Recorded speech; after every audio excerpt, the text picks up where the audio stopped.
Okay, Sunny, good afternoon. Good afternoon, sir. This interview will be based on continuous review. Like after every answer, I'll give you the feedback. Okay. Right, sir. So the first question for you is, uh, tell us about yourself. My name is Sunny Mishra. I come from Bokaro Steel City. I did my schooling from DPS Bokaro, that is both class 10th and 12th. After doing my schooling, I went on to do graduation from Haldia Institute of Technology, West Bengal. In both my school and college, I was very active academically as well as sports. I participated in a lot of sports competition like football and cricket. After doing my graduation, I worked as a software engineer for Tech Mahindra for around 2.5 years. And there also, while I was working as a software engineer, I was awarded with Pat on the Back Award for my role in converting test cases from manual testing to automation testing. After working for 2.5 years, I resigned and I prepared for UPSC for around 4.5 years. Now I have decided to pursue MBA. I also like to write blogs and do yoga as my hobby. Okay. So both complete or comprehensive introduction है आपका, but I would like to suggest that मतलब after listening all entire answer, only few things has been matlab, which is being highlighted. So add some your basics like you belong to Bokaro and in what family, and add some family detail. And when you say you have participated in lots of competition like cricket and football, so cricket and football are not competitions. Cricket and football are sports. So rather you say I have been actively I was a sports person there, especially for cricket and football. So this is how Yes. you say, not like in lots of sports. And otherwise, you can say कि you have been very playful and you participated in almost all the sports event in school and colleges. But especially you were the winning part, or you were the school team member for cricket and football. Okay. Yes, sir. Okay, the next question for you, Sunny. You belong to Bokaro, and can you tell me about the city Bokaro? Yes, sir. So Bokaro Steel City initially was a group of around 64 villages. According to third 5-year plan and under the leadership of our former Prime Minister Pandit Jawaharlal Nehru, uh, Bokaro Steel Plant was laid in the year 1965. And to accommodate the staffs working in Bokaro Steel Plant, Bokaro Steel City was formed. So it was formed in the year 1965 and it is one of the most planned cities of India. It is comparable to Chandigarh and it is one of the cleanest cities also of the country. So, what are the other planned city in India? Other planned cities are Bhubaneswar, Chandigarh, Visakhapatnam, Bokaro. Okay. Yes, So here you could have added some recent development of the city, like some demographic detail, education, or political detail you can add. Okay. So if I'm talking about Bucharest Steel City, it's not about just the past, and I should also add some the recent events or recent development of the city. yes, sir. Okay. So the next question for you is, like, you have studied for UPSC, Yes, sir. you did prepare for UPSC, Yes, but sir. you also appeared for other states or public service Yes, sir. commission also. Yes, sir. Which state, for which state you have participated for this state service commission? So I participated in Bihar Public Service Commission (BPSC) Mhm. and Jharkhand Public Service Commission (JPSC). So why not others? So because the syllabus of State Public Service Commission are very different for each states, because that also includes a lot of information about the that particular state. And because I belong to my domicile is of Bihar, and I have studied in Jharkhand, because I am related to these two states, so I thought of giving these two state level civil services exams only. Okay. So is there any reservation policy for the state uh, public service commission with So respect to the for domicile? for people belonging to EWS category, there is uh, a reservation. But if a person is not belonging to any category, and even though he is from that state also, but he will not get any reservation in state level civil services exams. Okay. So if I'll ask you to analyze the government job scenario in India, can you throw some light over it?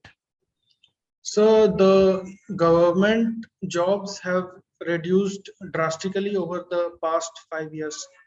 Uh, just an example of UPSC I can give. In 2014, there were around 1600 to 1800 seats in UPSC. That went on decreasing, and it decreased to such an extent that in 2020 the number of seats were only 800. The number of students filling the form is around 10 lakh, and the seats has been reduced to around 800. Similarly, if we take the example of SSC CGL that conducts exams for Group B and Group C services, the number of vacancies in 2014 was around 12,000, 12,000 to 14,000, but now the seats have been reduced to 5,000. So, Similarly, so yes, why the government is reducing the seat?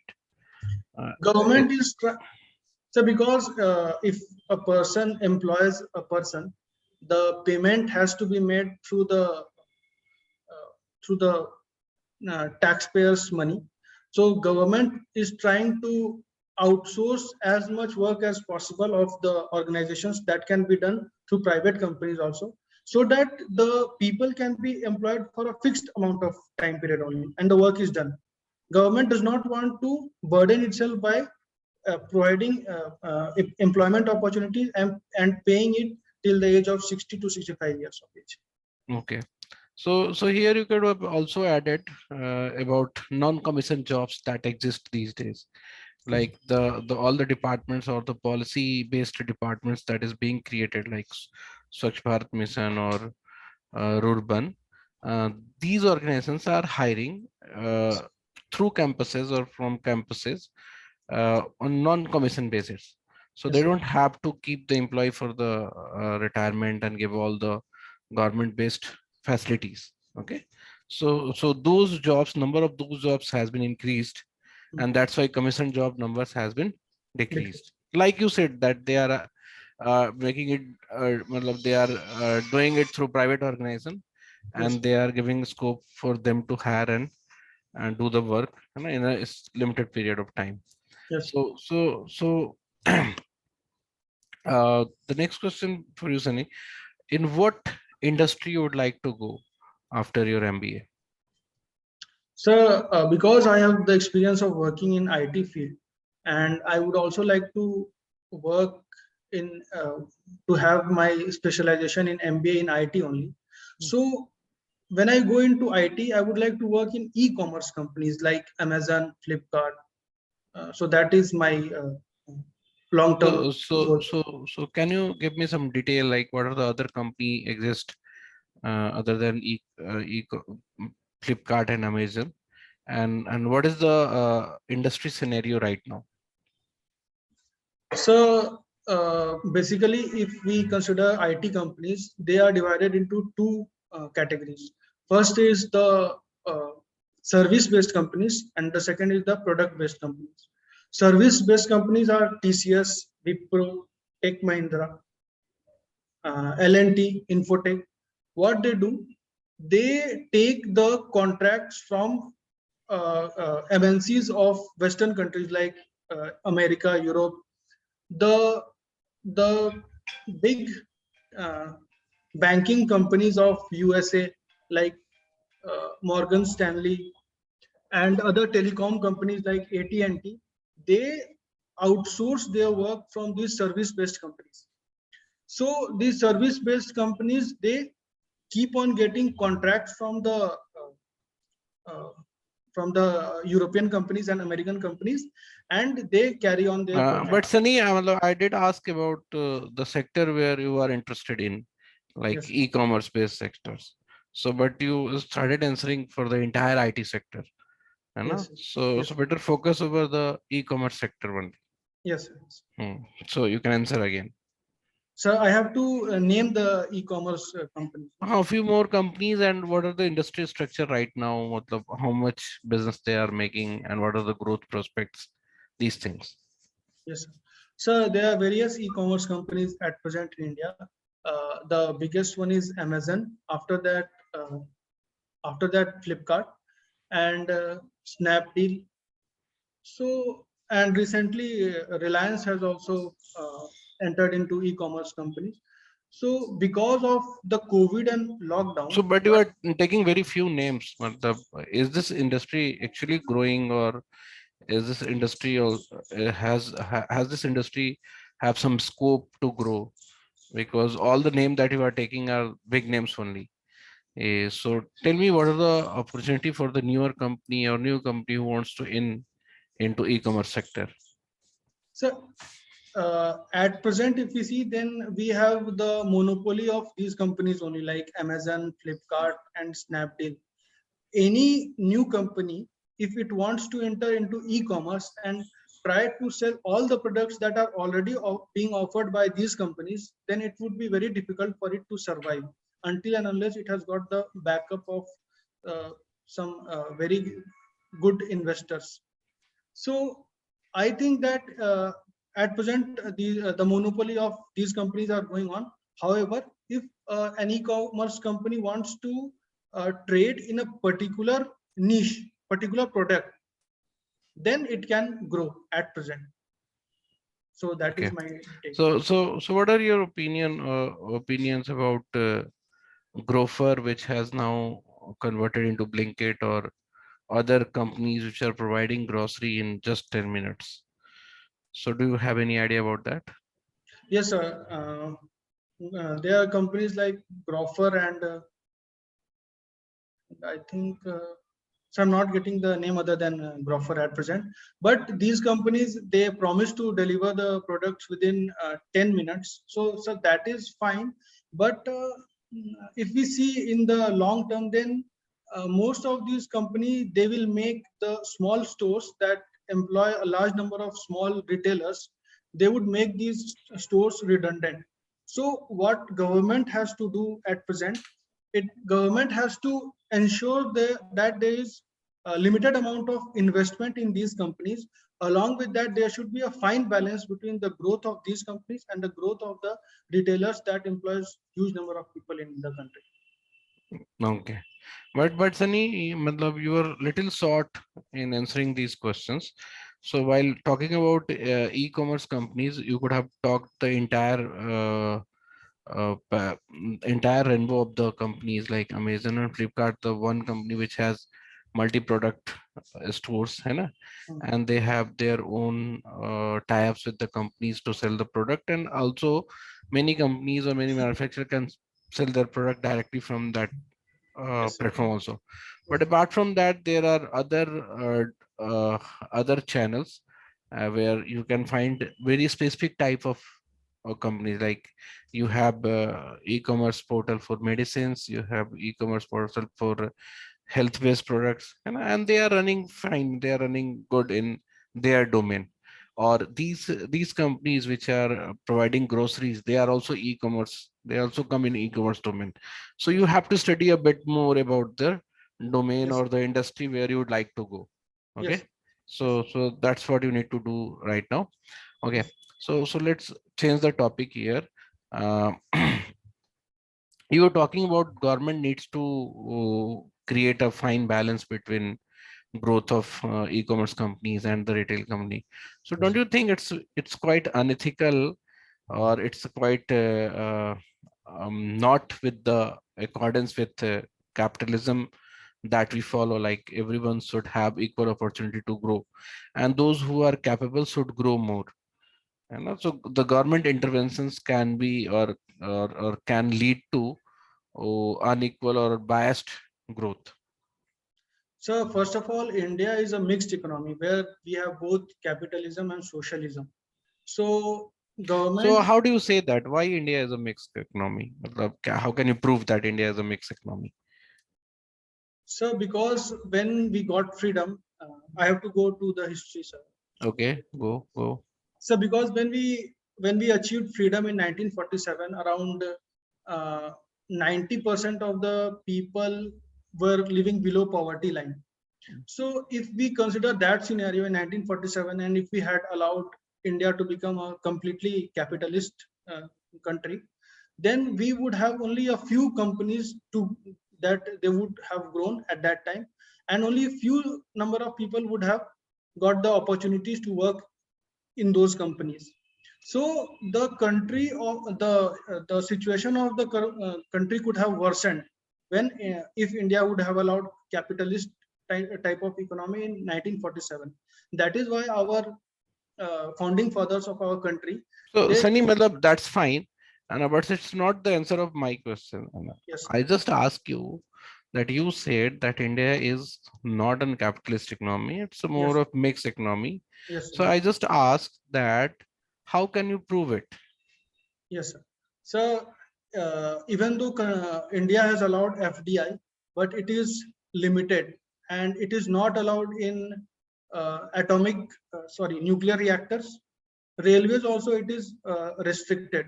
If we see overall, then India has allowed FDI, but in strategic fields it has not allowed FDI completely. And even if it has allowed FDI in other sectors of economy, it has been allowed in such a way uh, that the welfare of masses are taken into consideration. Hmm. But you were talking about the e-commerce sector where we are not talking about the companies which are coming from outside. So Yes, even the companies which are growing inside India and trying to come up with their e-commerce platform. So government intervention on this, how come this is not matlab like matlab the entire sector is not in capitalist economy formation, yeah, format, or how do you want to make it mixed? sir. I will reframe the question Yes, that you said that government should intervene. And what I said, the government intervention in this industry may be against the spirit of Indian economy right now, which gives equal opportunity for every company to grow. So, yes. but you told me that India is a mixed economy. So how that mixed economy format works here, and what kind of intervention you are talking about? So, if you talk about retailers, then there are around 10 to 12 retailers, those who are directly employed by the small shops. Those shops are called mom and pop stores. So they open a store and they earn their livelihood through that retail shops. But if we keep on promoting e-commerce companies to a large scale, and we keep on encouraging investment also without small kind of restriction or intervention, then these companies will grow at the expense of small retailers, because the companies will try to open their store in each and every corner of India. That is fine, but we have to also see that the small retailers will lose their livelihood. But So what I have seen in my area, even the big retailers like Reliance and Big Bazaar, they have came up in our locality. The number of retail shops, the number of small mom and pop shops which you are talking about, has grown a lot. Matlab even their numbers has been rising because the market is also rising. Because population is rising, people disposable income is rising. So all the demand is now which is now being created cannot be fulfilled by those retail shops only. That's why they are also growing, and the organized retail is also growing. So what is the problem in that? Because the line you said that these big retailers and big retailers are growing at the expense of these small retailers, but it so is not the case. I haven't seen any retail shop being closed just because there's a big bazaar in their area. Yes, sir. Because it is because of this reason only, because government has kept a control over their growth, in the sense that if any foreign investor invests in India, then it has to particularly open a store. It can't Any foreign investor can't invest in Walmart or Flipkart in such a way that goods are directly imported from outside. They need to particularly open a brick and mortar kind of store there. They have to produce goods in India and then sell. So this has been the model that has been adopted by the Indian government, so that uh, while the economic activity is generated through the creation of building and production of the goods, the employment opportunities are also created. Uh, I think it is B2B type of marketing that government has adopted, business to business type marketing. Okay. So what are the other sectors or other like if comparing the organized retail sectors versus uh, the regular retail channels that we used to have, Yes. uh, can you differentiate in the term of economic advantage that we get for the nation, which is more important for nation, the organized retail or unorganized retail? So I think the mixed balance of both is important for the entire economy. Why? We I need some reason or rationality behind this. Yes, sir. So I take the example of my locality. For example, there is my locality, and Mr. X person has opened. He has his store for the last 30 years. So people go there, purchase the goods. He also earn his livelihood, and people also uh, get their demand. If another store is opened, that is controlled by some other entity who is a person who does not know the people over there. He brings goods, people purchase. So the difference between these two is that when people go, there is a uh, friendly contact among the people. They also interact with each other. There is a social gathering. They interact, and other than economy, also there is some kind of bond that is grown among the people.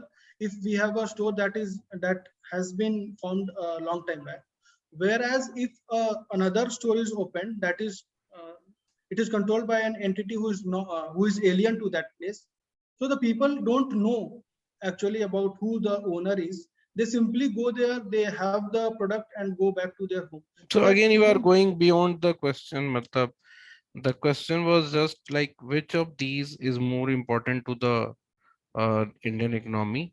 So you could have talked in term of efficiency, their overall output, GDP growth, because all the retailer, whatever they sell, they are not, their income is not the part of GDP.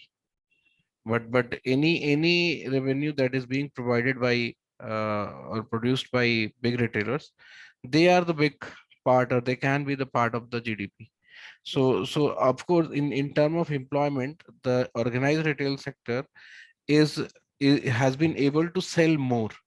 They have been able to convince more. They have been able to serve more customers.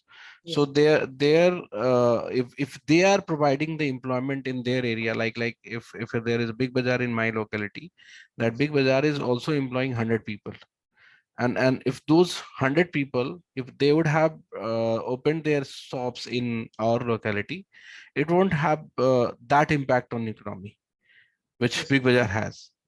So don't you think that big bazaar or something like organized retail is more important than unorganized retail?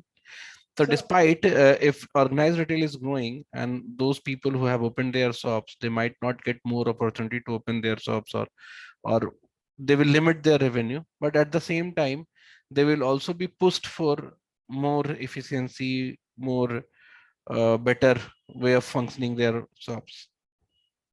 yes, sir, definitely, because if an organized e-commerce enters, it will definitely increase the competition among the retailers. And with increased competition, we can definitely expect better efficiency and better delivery of goods. For example, Grofers, if it promises to deliver goods within 10 minutes, then other retailer will also try to send the goods within that Okay, चलो within इसमें 10 थोड़ी minutes. कम study है तुम्हारी, थोड़ा study कर लो, because you are pitching that you will be working in this sector, है ना, तो Yes, थोड़ा और उसको अच्छे से पढ़ लो। और yes, हाँ, तो लेट्स मतलब ask me, let me ask other question to you. yes. So Sunny, how do you find yourself a fit or a good candidate for MBA program? So, because of my study that I have done for around 4.5 years of general awareness about India, about Indian economy, about the world.